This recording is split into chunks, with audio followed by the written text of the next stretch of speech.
Okay, now a bullish and bearish example of an order block, as well as a little bit of an extra bit of sauce, which is confirming an FEG, right? So POIs as a result of liquidity.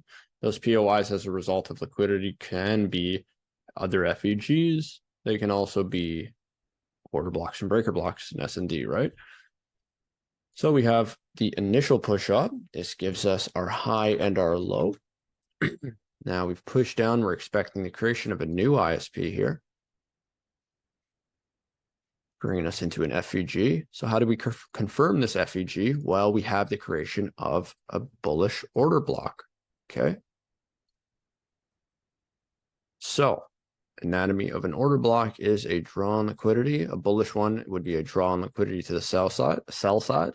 Clear draw on liquidity paired with the FEG. Then we need a break of structure. So that would be an order flow shift. And an order flow shift, as we view it, is simply a sub boss, right? So you need this. You don't need a full-on SMB. We already know that we're bullish. So we're just looking for that realignment with order flow. As we push out of it, it is confirmed when we break the high. As we push back, we can expect that this low is protected, thus refining our invalidation point from here to just here now. And then your first entry is in here. And notice that there's really no FEG in here besides this little guy, but that's nothing important. It's not stacked with anything. It's all the way up at the top of the leg. So you come up into here. If you missed your first entry, or if you want extra confirmations, you can wait for that second break of structure and then a return to that order block. Again, as soon as we return back to that order block, we explode in price.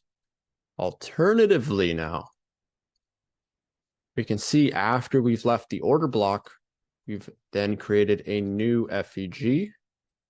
So a third confirmation of a potential entry, right? So our invalidation point from here to here, now to here, when we've created this FEG and break of structure, right? So we can assume that a new ISP is forming here and then continue that order flow. And a sneak peek for you guys into the future, this is how you scale into positions. And if you followed my stories in the past, you'll see that I'll take multiple low R positions and they end up actually equaling quite a bit of R by the end of the day.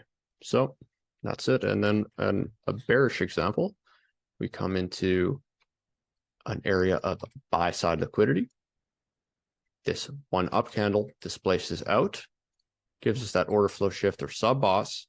As we approach back in, we can expect a bearish reaction out, and then you get two entries. And then again, following that order flow of type 2s, just as an extra confluence to this order block. Thanks. That's all, folks.